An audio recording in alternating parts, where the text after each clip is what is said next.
Assalamualaikum warahmatullahi wabarakatuh.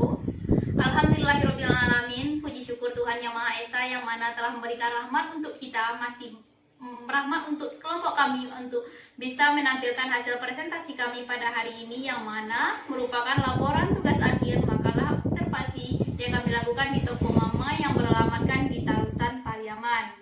Selanjutnya, terima kasih kita ucapkan kepada Ibu Dr. Asmiati SEMBA AKCA CSRA dan kepada Ibu Riani Sukma Wijaya SEMSI.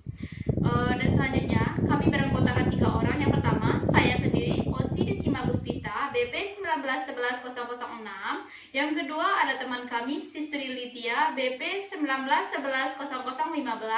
Dan yang ketiga, ada Salma Alia, BP 1911025. Di sini saya sendiri akan membahas mengenai bagian umum, yang mana di bagian umum ini akan membahas berbagai jenis bagaimana sebuah perusahaan atau toko tersebut berdiri. Pertama-tama, kita masuk kepada tujuan studi sistem informasi akuntansi pada sebuah toko yang kami ambil, yaitu toko Mama. Yang pertama, mengumpulkan dan menyimpan segala data, aktivitas, dan transaksi yang telah terjadi di toko Mama. Dan selanjutnya, melakukan proses semua data yang terkumpul menjadi sebuah informasi yang bisa mendukung dalam proses pengetahuan, pengambilan keputusan dari sebuah perusahaan tersebut.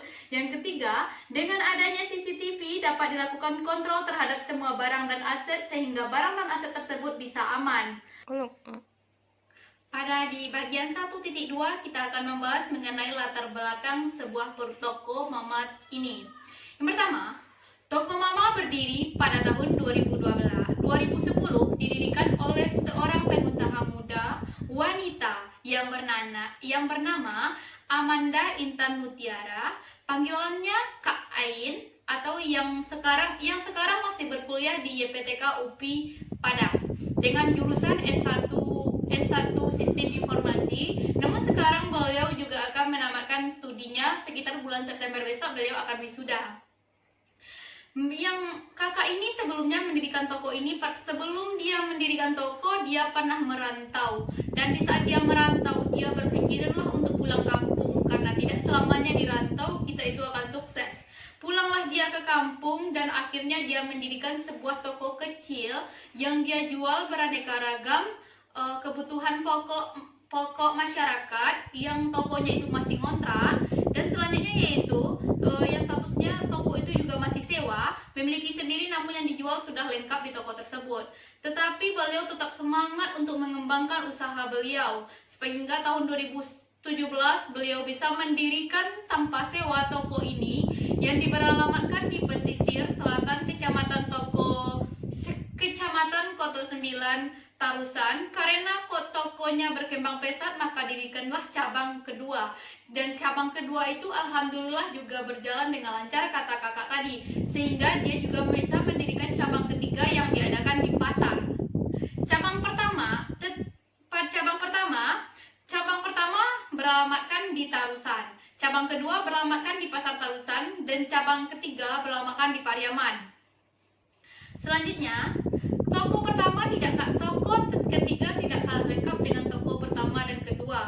Namun, toko ketiga yang membedakannya adalah toko ketiga tidak memakai sistem komputer. Karena apa? Karena toko ketiga terdapat di pasar, otomatis semua yang ada di pasar orang-orang berburu untuk belanja dengan cepat, sehingga pelayanannya dilakukan secara manual oleh karyawan.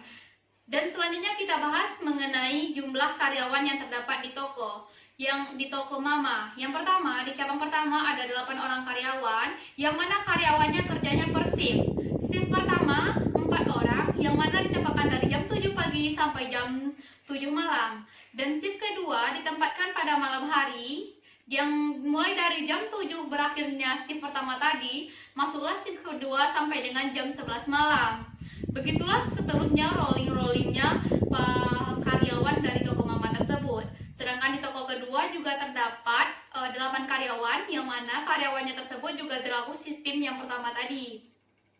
Sedangkan toko ketiga terdapat cuma 4 karyawan, karena tokonya cuma buka sampai sore, karena toko juga beralamatkan di pasar, otomatis pasar buka sampai sore. Dan selanjutnya kita masuk ke sistem penggajian. sistem penggajiannya di sini yaitu dia masih sistem manual, yang mana pemilik melakukan penggajian terhadap karyawannya, tidak memakai sistem komputer, tidak memakai perbankan, dia langsung melakukan penggajian terhadap karyawannya, sehingga jika akhir bulan atau awal bulan karyawan akan menerima gaji, maka pemilik akan menghitung bagaimana proses dari karyawan tersebut. Jika karyawan tersebut memiliki skill yang baik, maka dia akan mendapatkan bonus. Di sini juga terdapat sistem bonus. Sistem bonusnya, ada karyawan yang ulet dan dia sangat cekatan dalam bekerja, otomatis dia akan mendapatkan bonus sesuai dengan keaktifannya. Dan selanjutnya yaitu mengenai penggajian. Sistem penggajian di sini berbeda-beda, yang mana jika dia merupakan pegawai baru, otomatis dia itu akan mendapatkan gaji yang lebih rendah dari pegawai lama. Karena apa?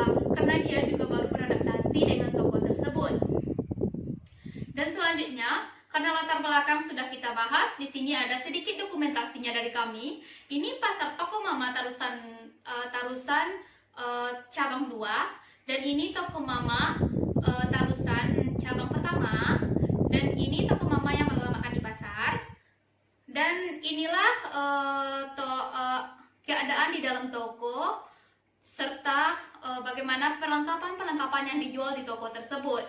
Dan selanjutnya kita bahas mengenai sistem komputer yang ada di toko.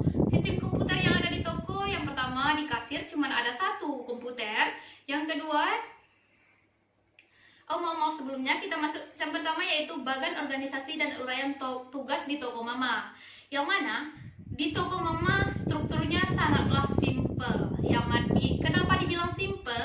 Karena di sini strukturnya cuma ada pemilik, bagian keuangan, kasir, dan karyawan.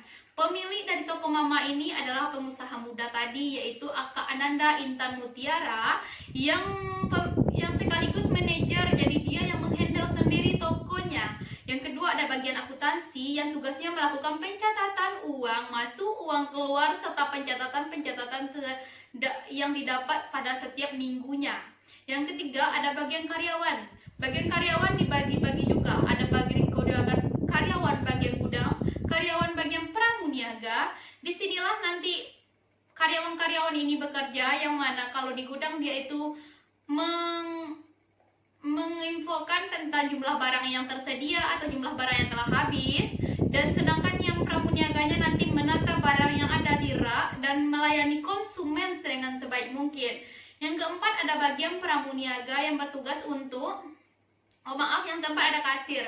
Kasir di sini kasir bertugas untuk melakukan pencatatan pembelian dari konsumen, yang mana konsumen yang telah belanja dengan didampingi pramuniaga atau yang nanti tidak tahu dia yang ditanya kepada pramuniaga, dia nantinya yang akan men-scan barang yang apa-apa saja yang telah dia beli dan dikasih struk pembayarannya. Selanjutnya kita masuk kepada daftar fasilitas komputer yang tersedia di toko mama serta penggunaannya. Yang pertama, di bagian kasir ada satu komputer, di bagian akuntansi ada satu komputer, dan satu lagi di bagian pemilik juga ada satu komputer.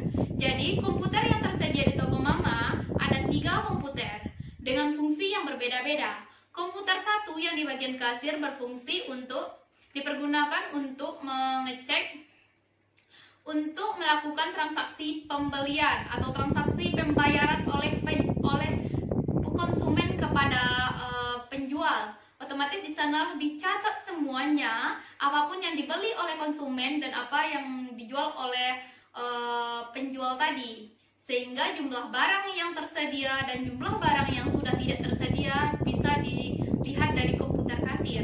Yang kedua ada bagian akuntansi. Dalam bagian akuntansi juga terdapat satu komputer, yang mana bagian akuntansi berperan untuk mencatat setiap pengeluaran, pemasukan, serta pencatatan keuangan mingguan dari sebuah toko, yaitu di sini kami mengambilkan toko mama.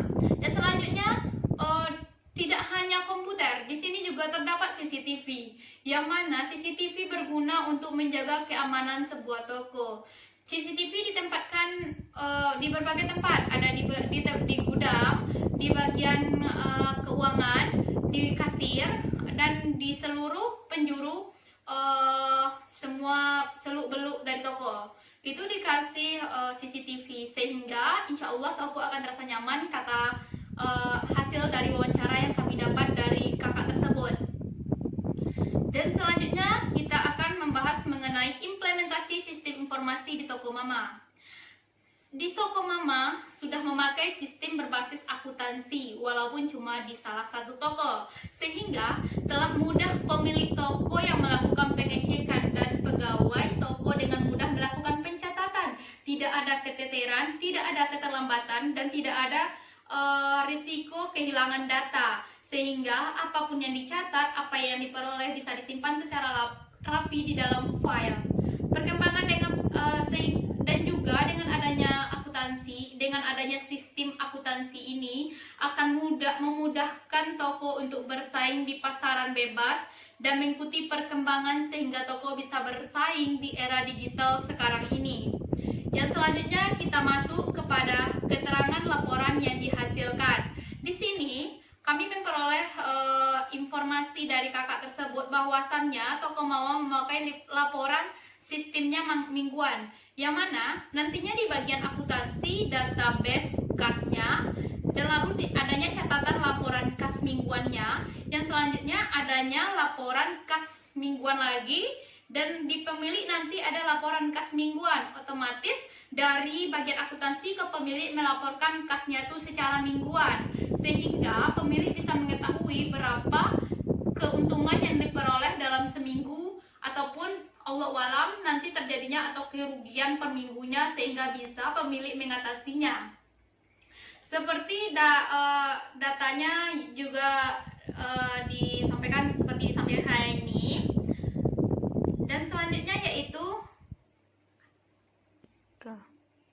baiklah, selanjutnya kita masuk kepada analisis bagian bab kedua, yaitu analisis sistem informasi akuntansi 2.1 siklus pemrosesan pendapatan dan penerimaan kas. Siklus pendapatannya sebagaimana bagannya seperti di samping. Serangkaian kegiatan bisnis dan terkait kegiatan pemrosesan informasi yang telah menyediakan barang dan jasa kepada pelanggan. Itulah yang disebutkan dengan proses pendapatan dan penerimaan kas, siklus pendapatan. Yang A-nya, poin A, narasi proses pendapatan dan penerimaan kas. Proses pendapatan dan penerimaan kas toko mama yang melakukan penjualan dan pembelian yang mana penjual menyediakan barang untuk pelanggan, dan penerimaan yang mana penjual menyediakan penerimaan uang tunai sebagai alat pembayaran bagi pelanggan. Kegiatan-kegiatan yang berlangsung di toko mama yang pertama, adanya mengambil pesanan pelanggan. Pesanan penjualan, dokumen yang dibuat selama entry pesanan penjualan yang mencantum nomor barang, kuantitas, dan syarat penjualan dan syarat penjualannya. Yang keduanya ada proses dalam mengambil pesanan pelanggan tadi. Yang pertama ada proses, yaitu Electronic Data Interchange atau EDI, penggunaan komunikasi terkomputerisasi dan skema pengundian standar untuk mengirimkan dokumen. Dan yang selanjutnya yaitu adanya ancaman dan pengendaliannya. Ancamannya di sini yaitu dasar entry adalah bahwa data penting mengenai pesanan akan hilang atau tidak akurat. Ancaman kedua yang dikaitkan dengan aktivitas entry pesanan, penjualan memperhatikan keabsahan dari pesanan. Selanjutnya ada aktivitas yang terdapat di toko mama, laporan umum piutang, yang mana laporan yang mencantumkan jumlah hutang pelanggan. Jadi jika ada pelanggan yang berhutang, maka dicantumkan di sana berapa jumlah hutang dari pelanggan tersebut, sehingga tidak akan terjadi kerugian terhadap toko tersebut. Dan selanjutnya adanya mengecek ketersediaan persediaan, menghindari terjadinya kekurangan barang yang tersedia sehingga membuat konsumen berpaling ke toko lain yang dapat menimbulkan dampak buruk bagi toko kita, karena pelanggan lari karena barang sudah tidak tersedia lagi. Untuk itu perlunya dilakukan pengecekan ketersediaan barang yang masih tersedia di sebuah toko tersebut. Selanjutnya, yang ketiga, melakukan pelayanan dengan baik terhadap konsumen. Servis terhadap konsumen sangat dibutuhkan dalam sebuah usaha yang kita rintis, yang mana jika kita ramah terhadap konsumen, maka konsumen juga akan juga akan nyaman dengan berbelanja di toko kita, sehingga itu akan meningkatkan penjualan kita, karena akan banyaknya minat pengunjung untuk melakukan proses transaksi pembelian terhadap toko kita. Dan selanjutnya kita masuk kepada poin B, yaitu DFD untuk pengolahan pendapatan dan penerimaan kas di toko mama. Sebagaimana DFD-nya terdapat di samping.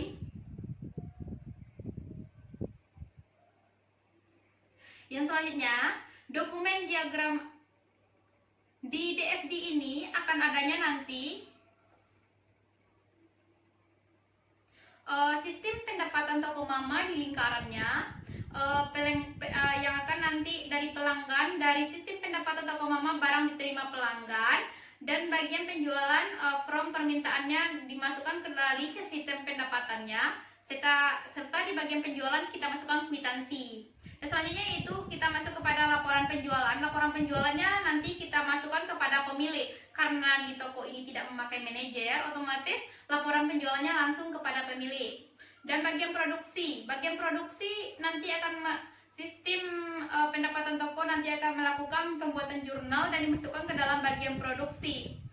Sedangkan di bagian keuangan akan mengeluarkan uang jika kita melakukan pembelian barang baru. Baiklah, selanjutnya yaitu kita masuk kepada poin C, dokumen atau diagram alir sistem untuk siklus pendapatan dan penerimaan kas toko mama.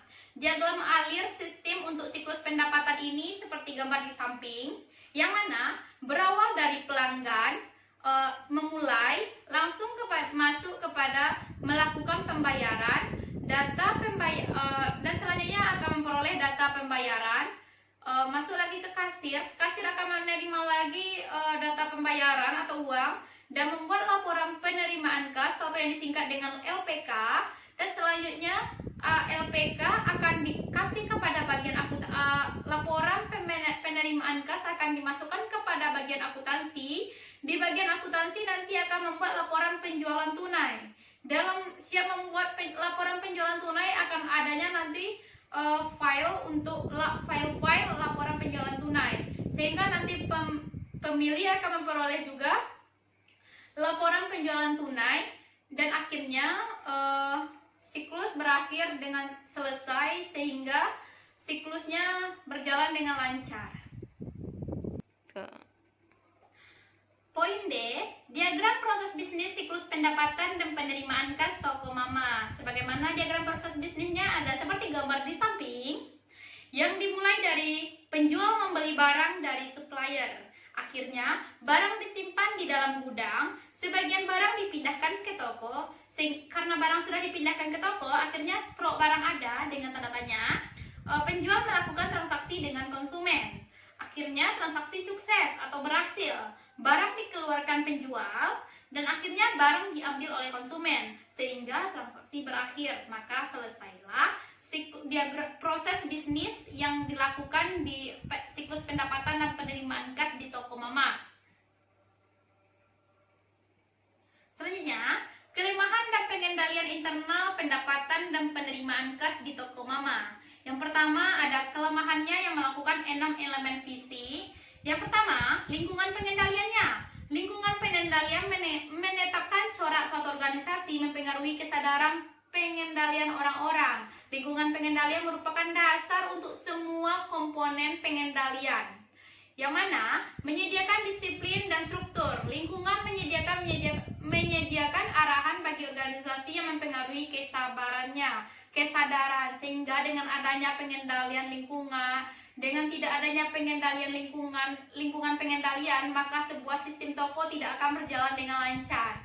Dan selanjutnya kita masuk kepada penaksiran risiko. Penaksiran risiko identifikasi entitas dan analisis terhadap risiko yang relevan untuk mencapai tujuannya, membentuk suatu dasar untuk menentukan bagaimana risiko harus dikelola. Selanjutnya ada aktivitas pengendalian. Aktivitas pengendaliannya adalah kebijakan atau prosedur membantu menjamin bawahannya arahan manajemen dilaksanakan. Selanjutnya, digolongkan selanjutnya ada pengendalian pemrosesan informasi, yang mana di sana mencangkup poin-poin pengendalian umum, pengendalian aplikasi, pengendalian yang tepat, otorisasi yang tepat, pencatatan dokumentasi pemerintahan independen. Dan yang ke B-nya ada pemisahan tugas. Selanjutnya, informasi dan komunikasi. Informasi dan komunikasi adalah mengidentifikasi penangkapan dan penukaran informasi dalam suatu bentuk waktu yang memungkinkan orang melaksanakan tanggung jawab mereka. Yang selanjutnya kita masuk kepada poin F, yaitu saran untuk memperbaiki kelemahan pengendalian internal terhadap dan penerimaan kas di toko mama.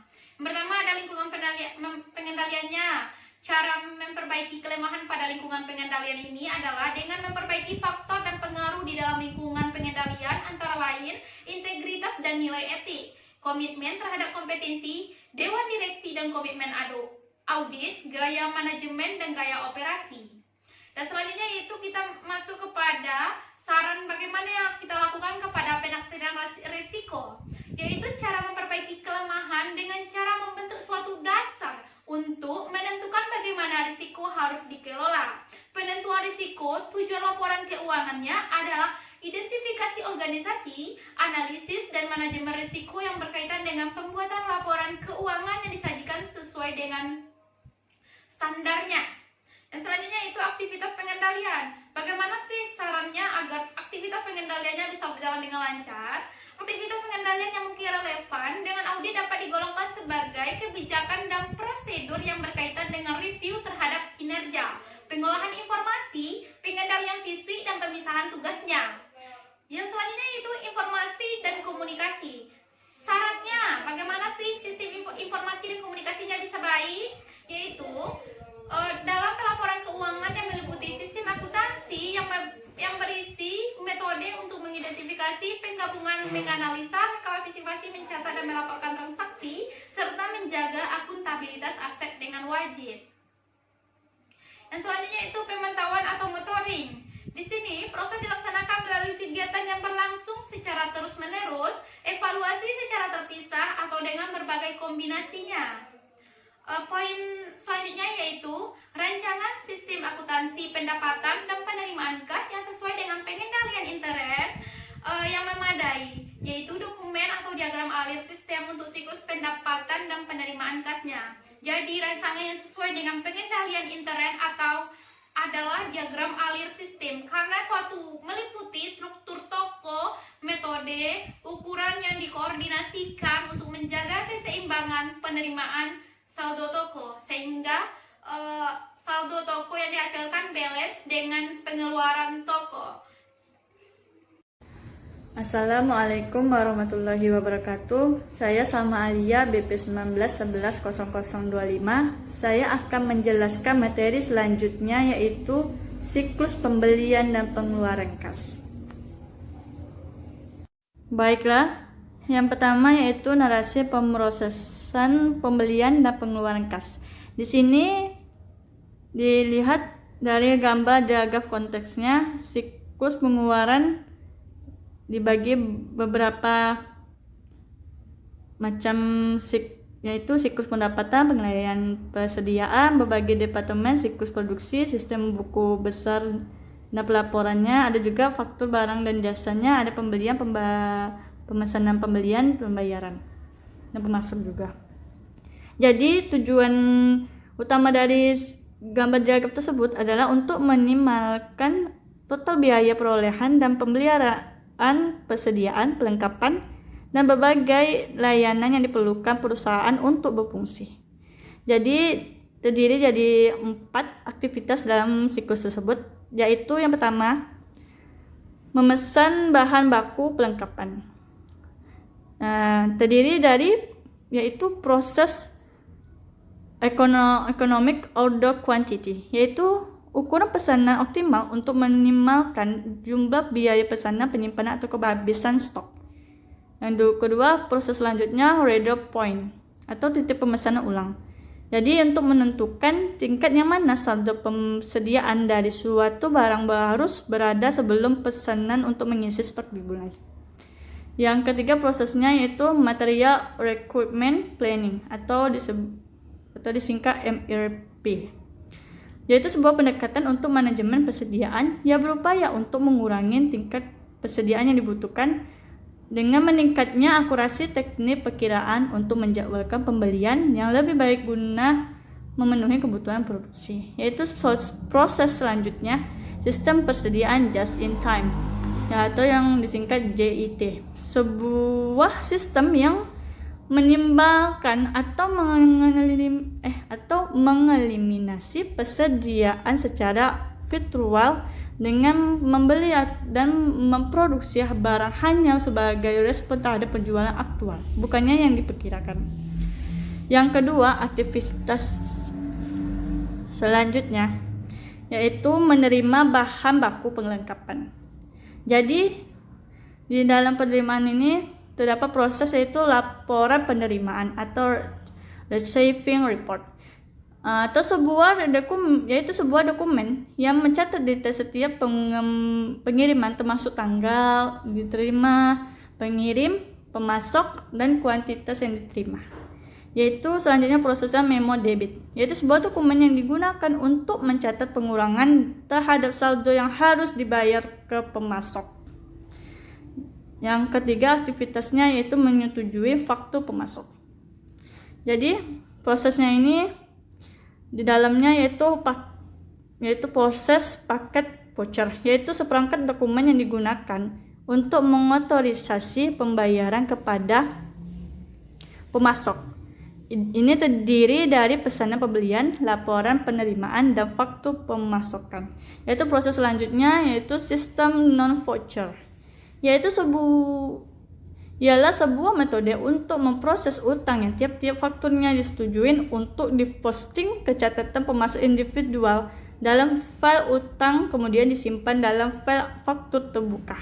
Kebalikan dengan sistem voucher. Yang keempat yaitu pengeluaran kas, aktivitas pengeluaran kas. Jadi di sini prosesnya yaitu kasir, orang yang melapor ke bendahara bertanggung jawab untuk membayar pemasok. Oke, selanjutnya yang kedua yaitu DVD untuk pengelolaan pembelian dan pengeluaran kas. Jadi di sini ialah gambaran dari pengelolaan pembelian keluaran kas tersebut. Jadi dalam penjualan itu ada kasir dan karyawan. Nah, penjualan membuat laporan dan laporan tersebut diserahkan oleh pemilik toko. Yaitu yang ketiga, dokumen atau diagram alias sistem untuk pengolahan pembelian dan pengeluaran kas. Jadi di sini dokumennya ini dibagi menjadi 4 pelaku, yaitu supplier, bagian pembayaran, bagian akuntansi, dan pemilik. Yang keempat yaitu diagram proses bisnis siklus pembelian dan pengeluaran kas. Jadi di dalam DVD ini terdiri dari gambaran sistem informasi pembelian yang dibagi menjadi 3, yaitu bagian pembelian, bagian akuntansi, dan pemasoknya. Yang kelima yaitu kelemahan pengendalian internal pembelian dan pengeluaran kas.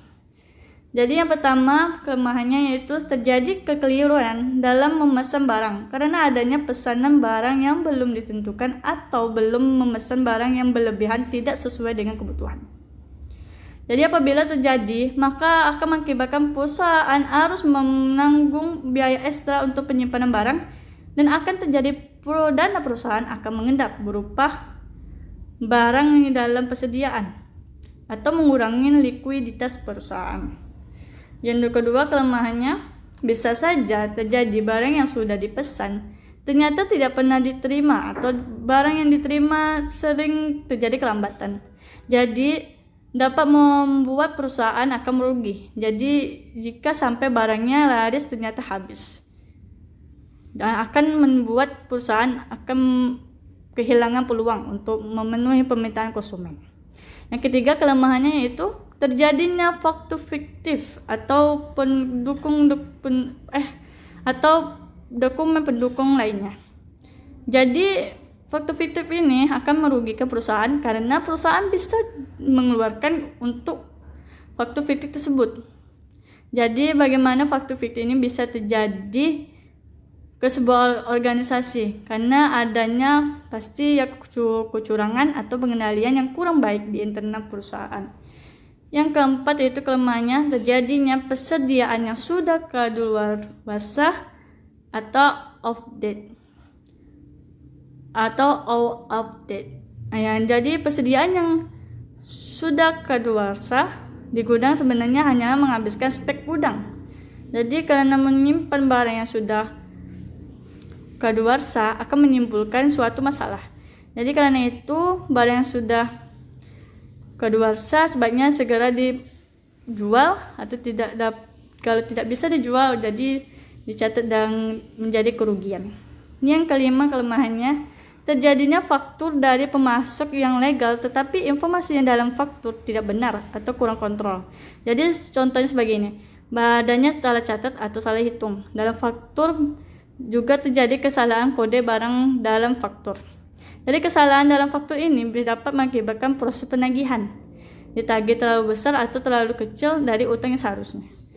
Yang keenam kelemahannya itu terjadi kelalaian dalam melakukan pembayaran satu faktur 2 kali. Jadi pengendalian yang kurang baik akan dapat mengakibatkan kerugian pada perusahaan karena kas perusahaan menjadi tertahan di pemasok. Ditambah lagi jika administrasi pemasok juga tidak rapi, bisa jadi perusahaan harus melalui prosedur yang rumit untuk menaik kembali kas yang terlanjur dikirim ke pemasok. Yang keenam yaitu saran untuk memperbaiki kelemahan pengendalian internal pembelian dan pengeluaran kas. Yang pertama yaitu jika akan memesan barang maka harus diadakan bukti pembayaran agar tidak terjadi kesalahan dan barang yang dipesan sesuai dengan kebutuhan yang diperlukan. Yang kedua, ditekankan pada supplier agar barang yang dipesan tidak lalai untuk di atas agar kebutuhan toko tidak kosong, sehingga kebutuhan konsumen terpenuhi. Yang ketiga, agar faktur tersebut tidak dilanjuti agar tidak terjadi kesalahan. Yang keempat, diadakan kontrak resmi sama pihak supplier agar tidak terjadi adanya barang kadaluarsa yang bisa dilakukan penukaran barang yang baru jika kita tidak akan mengalami kerugian. Yang kelima, agar faktur yang diterima bisa diperisai dengan teliti. Yang keenam, agar yang di bidang administrasi dilakukan penelitian dengan lengkap agar tidak terjadi kesalahan. Yaitu selanjutnya yang ketujuh, rangkaian sistem akuntansi pembelian dan pengeluaran kas yang sesuai dengan pengendalian internal yang memadai. Jadi toko mama ini masih memakai rancangan sistem yang manual. Jadi belum memakai pengendalian intern yang memadai. Karena setiap pelaporan kas bagian akuntansi langsung melaporkan kepada pemilik tokonya.